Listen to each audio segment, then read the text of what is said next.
મહત્વના સમાચાર મળી રહ્યા છે। નજર કરીએ મહત્વના સમાચાર પર। અમરેલી જિલ્લામાં મિની વાવાઝોડું ફૂંકાયું હતું, જેના કારણે ભારે નુકસાન થયું હોવાના અહેવાલ છે। જે રીતે હવામાન વિભાગે આગાહી કરી હતી તે જોતા લાઠી અને અમરેલીના ગ્રામ્ય પંથકમાં ધોધમાર વરસાદ સાથે વાવાઝોડું ફૂંકાયું હતું। ધોધમાર વરસાદ વરસ્યો હતો। લાઠી પંથકમાં ભારે તારાજી સર્જી અનેક વૃક્ષો ધરાશયી થઈ ગયા, મિલના શેડ પણ ઉડી ગયા। આપ જોઈ રહ્યા છો કે લાઠી નદીમાં પણ પાણી જોવા મળી રહ્યું છે। લાઠીના દ્રશ્યો છે, જ્યાં અનેક જગ્યાએ વૃક્ષો ધરાશયી થયા જોવા મળી રહ્યા છે। મિની વાવાઝોડું ફૂંકાયું હતું અને ભારે પવન પણ ફૂંકાયો હતો, ભારે વરસાદ વરસ્યો હતો।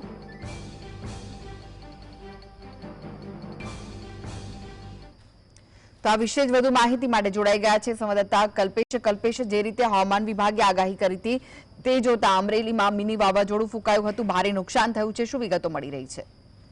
જી ચોક્કસથી જણાવી દઉં કે અમરેલી જિલ્લાની વાત કરું તો અમરેલી અને લાઠીના જે ગ્રામ્ય પંથકો છે તેમાં ગઈકાલે ધોધમાર વરસાદ પડ્યો હતો। વરસાદની સાથે મિની વાવાઝોડા જેવી પરિસ્થિતિ સર્જાઈ હતી। ખાસ કરીને વાત કરું તો અમરેલીના જે ગ્રામ્ય વિસ્તારો છે તેમાં ધોધમાર 3 ઇંચ ઉપરનો જે વરસાદને કારણે જળબંબાકાર જેવી સ્થિતિ સર્જાણી હતી। અનેક નદી નાળાઓ છલકાયા હતા। ત્યારે લાઠીની વાત કરું તો લાઠી પંથક છે તેમાં મિની વાવાઝોડા જેવી પરિસ્થિતિ સર્જાઈ હતી। ખાસ કરીને લાઠી અને ચાવંડ જે હાઈવે છે તેની અંદર અનેક વૃક્ષો ધરાશયી થવાની ઘટનાઓ સામે આવી હતી। બીજી તરફ જોઈએ તો ગ્રામ્ય વિસ્તાર એટલે લાઠી શહેરમાં પણ ક્યાંક ને ક્યાંક વૃક્ષો ધરાશયી થવાની ઘટનાઓ સામે આવી હતી અને જે વીજ પુરવઠો છે તે ખોરવાઈ ગયો હતો। ખાસ કરીને લાઠી અને દામનગર જે રોડ છે તે થોડીવાર પૂરતો બંધ થઈ ગયો હતો અને અનેક વૃક્ષો ધરાશયી થવાની ઘટનાઓ પણ સામે આવી હતી। બીજી તરફ જોઈએ તો જે ખેડૂતો છે તેમને ભારે નુકસાન જોવા મળી રહ્યું છે। ખાસ કરીને જે બાજરો છે, ઝાડ છે તેમજ ડુંગળી સહિતના જે પાકો છે તેમાં ભારે નુકસાન થયું છે। જી કલ્પેશ, ખેડૂતોને પણ ભારે નુકસાન થયું છે, ત્યારે ખેડૂતો શું કહી રહ્યા છે? શું તેમને આ નુકસાનીનું વળતર મળશે તેવી કોઈ માંગ ખેડૂતો દ્વારા કરવામાં આવી છે ખરી?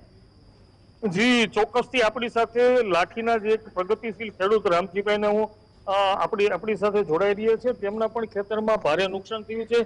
લાઠી અને ગ્રામ્ય પંથકમાં ભારે નુકસાનને લઈને ક્યાંક ને ક્યાંક ખેડૂતો છે તે રાહત પેકેજની માંગ કરી રહ્યા છે। ત્યારે આપણી સાથે રામજીભાઈ કેવું નુકસાન છે લાઠી પંથક? નુકસાન અમારે તો ખૂબ જ છે, કારણ કે વાડીમાં જવાના રસ્તા બધા બંધ થઈ ગયા છે, ઝાડ આડા પડી ગયા છે અને વીજ પોલ બધા આડા પડી ગયા છે, એટલે અમારે નુકસાન છે। અને ડુંગળી, તલ, ઉનાળુ ડુંગળી, ઉનાળુ તલ હોય, પછી જુવાર હોય, બાજરી હોય, એમાંય તે ખૂબ નુકસાન છે, બધું આડું પડી ગયું। અને અત્યારે લાઠી એરિયામાં તો ભયંકર વાવાઝોડું 2 વાર આવ્યું અને ઝાડ બધા વૃક્ષોને ધોરાશય કરી દીધા છે। એવી અમારે પોઝિશન અત્યારે લાઠીમાં તો બહુ ખરાબ જ છે। ખાસ કરીને આપના માધ્યમથી સરકારને જણાવવાનું કે વીજ પુરવઠો અને વાડીમાં જવાના રસ્તા પહેલા સફાઈ કરે, એટલે ખેડૂતોને વાવણી કાર્યમાં જવામાં સરળતા પડે।